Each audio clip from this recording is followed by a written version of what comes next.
자, 오늘 395로 그냥 들어가겠습니다. 지난 시간에 권쟁에 대해서 충분히 했고 학습 평가는 뭐 지난번에 다 다뤘기 때문에 가르침에 있기 때문에 굳이 할 필요 없고, 자, 학습 적용으로 4번 그리스도와 이끄는 삶 하이델베르그 요리문답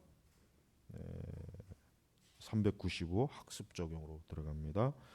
자, 포스트 모던 시대에 존재하는 현대교회의 특징은 교회의 3대 표지가 희미해졌거나 사라졌다는 점이다.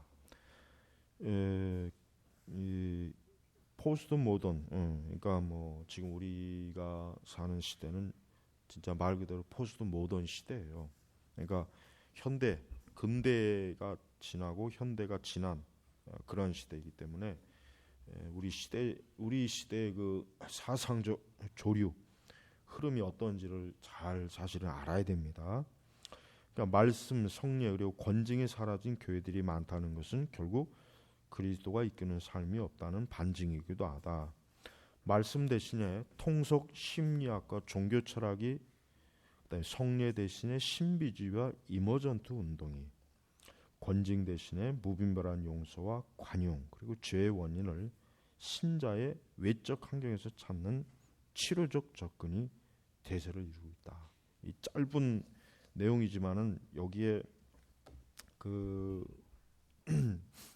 이 밑에 주에 보면은, 이 각 주에 보면은 이 참고 도서가 나오는데 이 참고 도서를 꼭 다 읽으셔야 됩니다. 이 밑에 있는 참고 도서를 하여튼 다 읽어보시면은 지금 이 학습 적용에 나와 있는 이 짧은 문장이 얼마나 중대한 문장인지를 알아야 돼요. 그래서 우리가 하나님의 그 교회가, 우리가 이걸 알아야 돼요. 교회라고 하는 것이 대부분의 그리스도인들이나 목회자들조차도 교회의 겉모습만을 보고 교회라고 생각하는 분이 너무 많아요. 근데 실제로 교회라고 하는 것은 겉표징도 물론 변화가 있겠지만 가장 중요한 것은 그 교회 속이 변하는 거예요. 속이. 그러니까 지금 포스트 모던 시대에 존재하는 현대 교회라고 하는 것은 우리가 성경에서 말하는 교회가 아니에요. 교회하고는 전혀 다릅니다. 그러니까 성경에서 말하는 교회하고 지금 포스트 모던 시대에 존재하는 교회는 전혀 다른 교회예요. 다른 교회. 그런데 이 다른 교회를 구분을 못하죠. 다른 교회를 구분을 못하잖아요. 그러니까 그거를 구분을 할 수 있어야 돼요. 그걸 구분할 수 있어야 되고 그거를 구분할 줄 알아야 되는 것입니다. 그래서 이 밑에 나와 있는 이 참고 도서는 여러분 꼭 필히 읽어야 지금 이 학습 적용의 말이 무엇인지를 알 수가 있어요. 그러니까 왜 교회에 말씀 대신 심리학과 종교 철학이 왜 들어왔는지, 어떻게 들어왔는지 그거 알아야 돼요. 그 다음에 성례 대신에 신비주의와 이머전트가 왜 교체가 됐는지 그거 알아야 되고, 그 다음에 권징 대신에 왜 무분별한 용서와 간용, 그리고 또 특히 나쁜 거 죄의 원인을 인간의 내적에서 본성의 타락에서 찾는 것이 아니라 외적 환경, 이 외적 환경에서 찾다 보니까 당연히 심리 상담이나 뭐 이런 것들이 당연히 인기가 있겠죠. 그러니까 이런 것들이 왜 지금 이렇게 들어왔는가, 왜 바뀌어졌는가, 그거를 알아야 되는 거예요. 그걸 반드시 알아야 돼요. 그런데 안타까운 것은 목사님이나 또 신학을 공부하는 신학생들이 전혀 모릅니다. 전혀 모릅니다. 전혀. 정말 조금이라도 아는 게 없어요. 아예 몰라요. 거의 대부분 제가 이제까지 접해본 바에 의하면 거의 몰라요. 그러니 뭐 일반 우리 신자분들은 알겠습니까? 아예 감도 못 잡습니다. 그래서 요 밑에 있는 참고 도서는 꼭 하여튼 필히 읽어봐야 돼요. 안 읽어본 분이 있으면은 여기 이머징 우리 쪽에서 하나 출판된 거 그거 지난번에 제가 했죠.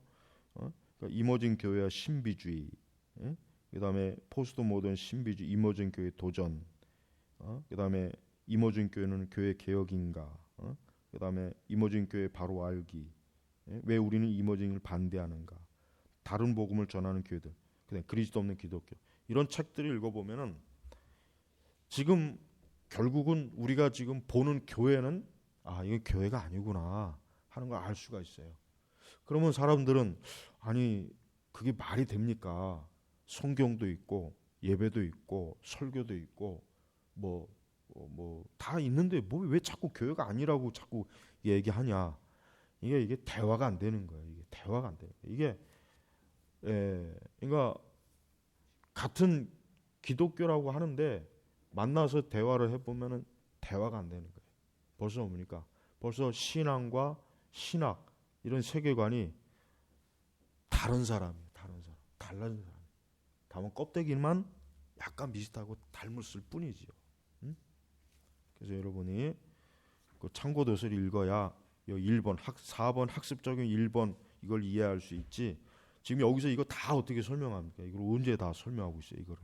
그러니까 필히 읽어야 돼요. 필히. 안 읽은 거 있으면 다 체크해놨다가 다 읽어요, 이거. 두 번째, 말씀을 선포하고 교회를 다스리거나 권징을 실시하도록 예수 그리스도께서 사도들에게 주신 천국의 열쇠는 동일하게 교회 목사들과 장로들에게도 주어졌다. 그런데 이제 요건 약간 좀 조심스러워야 돼요. 마치 그러면 우리에게 천국의 열쇠가 있구나. 이걸 너무 과장되게 의미를 받아들이면 큰일 납니다. 그러면 자칫하면 우리도 사제같이 막 또 착각을 해요.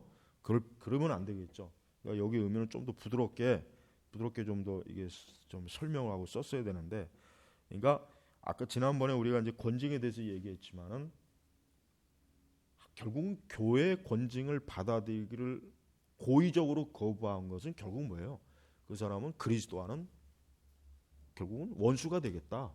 그거라는 거예요. 그거지. 뭐 교회 목사 장로들이 그러니까 교회 목사 장로들은 성경적으로 권징을 대행할 뿐이지, 대행할 뿐이에요. 대행. 직접 뭐 권징을 하는 게 아니란 말이에요. 예수님께서 원래 하셔야 될 것을 대신 대리자로 하는 거예요. 그러니까 대리자이지만 그 권위를 예수님께서 부여해 주신 거예요. 그러나 착각을 하면 안 돼요. 어디까지나 대리자지 마치 내가 예수님이나 된 것처럼 그렇게 괜히 하면 또 이상한 사이코 목사가 돼요. 큰일 나요. 그런 목사들이 많아서 내가 지금 이걸 강조하는 거예요. 절대 목자나 장로가 교회 무슨 뭐 왕노릇 하려면 안 됩니다. 교회 무슨 왕이 돼서 마치 천국 열쇠를 좌지우니 그딴 식으로 하는 것, 그것도 역시 극단적으로 가면 아주 위험한 거니까 조심해야 돼요. 자, 그리스도를 믿고 거듭난 신자들인 우리는 각 지역교회 또는 그보다 상위에 존재하는 치료의 권징에 대해서 알고 그리스도께서 교회의 사자들의 위임하신, 여기 위임이란 말이 그래서 나와요. 위임된 거예요.